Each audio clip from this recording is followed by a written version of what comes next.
This is just a little video to run through some of the gold that I found in the past couple weeks and to sort of show you what to keep an eye out for. There's a lot of gold in nooks and crannies and thrift shops, as I've probably mentioned if you've seen my other videos.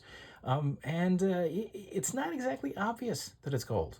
I have a real blessing in that I have access to a pawn shop full of nice people, and they have an XRF, which is like a little X-ray machine that actually analyzes the content of gold, or the content of metal. So it'll tell me, is this actually gold? And I can then learn, and I've been able to learn, and I wanted to try to pass a little bit of that along to you. So this is the first in the series of gold I've found in the last couple weeks. I'll run through these pieces. If you have any questions, absolutely add a comment. Of course, I'm supposed to say like and subscribe because this is YouTube, but you haven't seen the video yet, so I don't think I've earned your like, but maybe I will by the end of the video.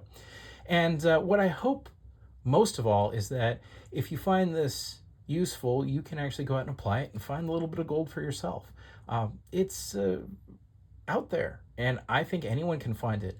As I've mentioned in some of my other videos, I've found gold in thrift shops in 4 different states now since I learned how to do this, and it's really kind of everywhere. We'll go through a few things that I found. This was at a garage sale. This is actually a 14 karat broken gold chain. There's not much to it, but you know, it's still almost 20 bucks worth of gold. Now, would you know this is gold without having access to the machine? Well, I can tell you that I bought a little wad of broken chains for 50 cents, and this was one of them. The rest of them were not gold, but this one was. And one of the things is it's very, very light. If you find something like this, which is dang shiny, looks real good, and is very light, it's one of the little tricks for finding gold or silver, in that the metal used is valuable. So jewelers or companies making jewelry will look for ways to reduce the amount of metal in something. So this is like, I mean, when you hold it, you're like, wow, what is that made out of? Air? And no, it's actually gold. But it is definitely a situation where they have chosen to try to cut down on materials.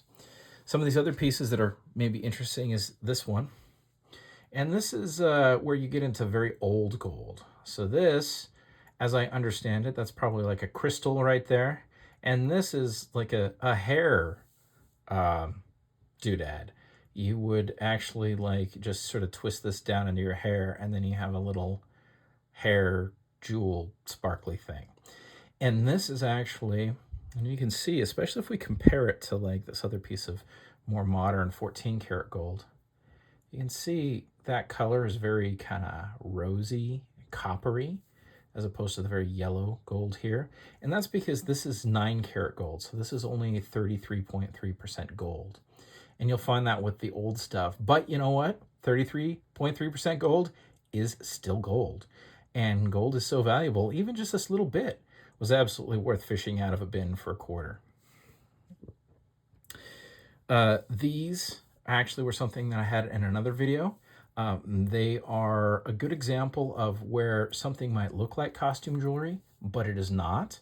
And they did, as the mark there indicates, turn out to be actual 14 karat gold. So those are 14 karat gold pearls. And we'll bring these out for another video too, talking about how to identify pearls. Because one of the nice things about this pair is that no one's going to set fake pearls in 14 karat gold. It's going to be at best gold fill. So we know that these are real pearls just because of the setting. And then we can look at some other things and verify that they're real. But just because they put them in actual gold, you can tell they're not just some glass or plastic. Okay, some of these other pieces. This was also in another video. This is a little Freemason pin, 32nd degree. It's 0.5 gram of 14 karat gold, confirmed. Now, the little screw on back is gold plated and is not gold. So that is not part of that 0.5 gram. Also, probably noteworthy is that the screw that the front is on uh, came up as 14 karat. So sometimes what'll happen is you'll have a screw that's brass or lower carat than the actual piece. But sometimes that screw or the pin will also be carat gold. Get that out of our way. This is fun. I would be curious to know what it means. This actually turned out to be 10 karat gold. It is completely unmarked. Sometimes you'll find a mark actually on the pin. The pin in this case is also 10 karat gold. But yeah, I am, so far, I have not been able to find anything on this one. I'll be probably digging around after this video some more and see if I can figure out what this means.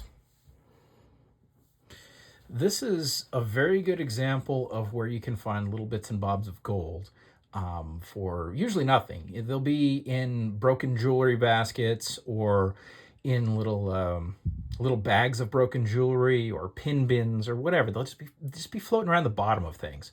And this is 14 karat gold, and it's marked, but the mark is so faint you can't really see. When you're looking for marks on these, they'll generally be on the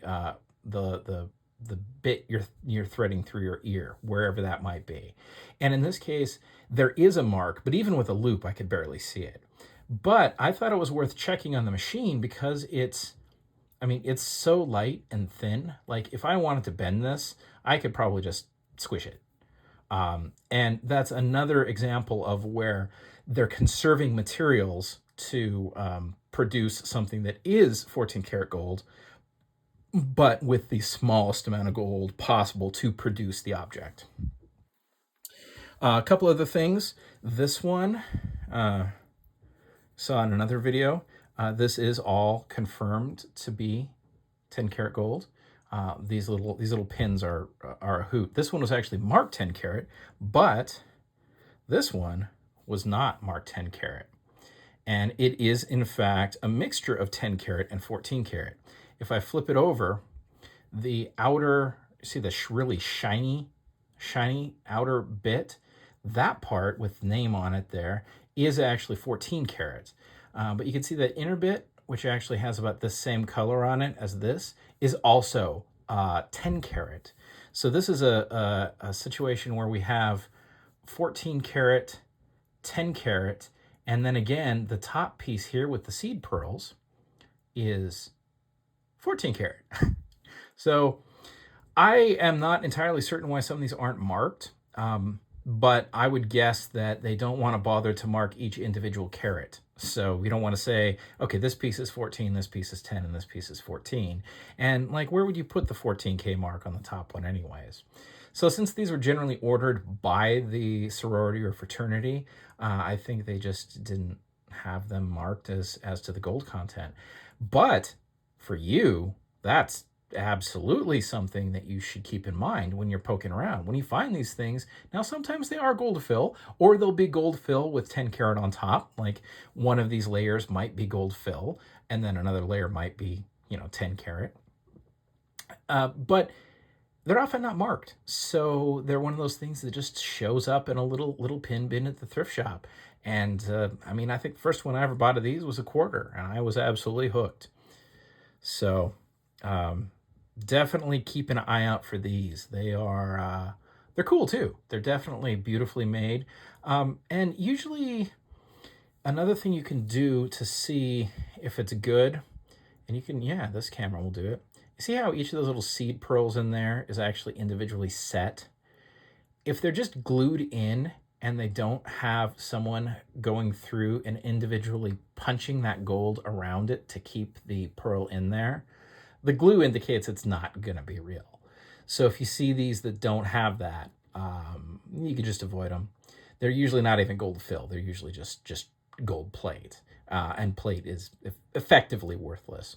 But when you see something like this and you look close and you say, oh, each one of those pearls was set by hand. Somebody with a little hammer and a tap put each one of those pearls in individually. You don't do that unless it's gold.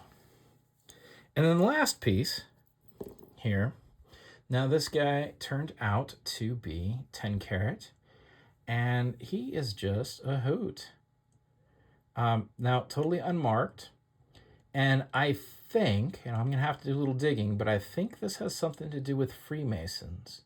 Because if you look on the little scepter to his right, it looks like a little court jester, maybe. And oh, lost forever. No, there it is. And I'm thinking that this might be one of the groups of Freemasons. But I also wanted to note that this piece, it's a little dull on the back. It could be very easily overlooked as being brass because it is only 10 karat. It's a little tarnished. But the reason that I thought this might be gold and why I grabbed the eBay auction was, well, two reasons. I wanted it. I just thought he was a character. But the other reason was that the detail is very, very good. If you want to be able to spot little bits of jewelry and you want to get cheap gold, you need to learn to pay attention to detail real close and look at something and go, wow, that's nice. That's nicer than the average little piece. And you can tell it's not plated because it's all solid, one piece.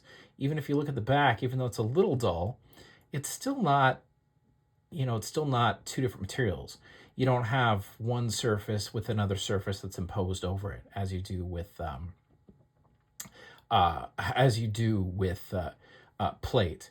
And then the other thing that weirdly tells you that it's probably a little better than the average piece is this big wad of solder here. Like, somebody made this by hand, and it wasn't just mass produced and it wasn't just slapped together. They put that on there, and they put that on there very intentionally.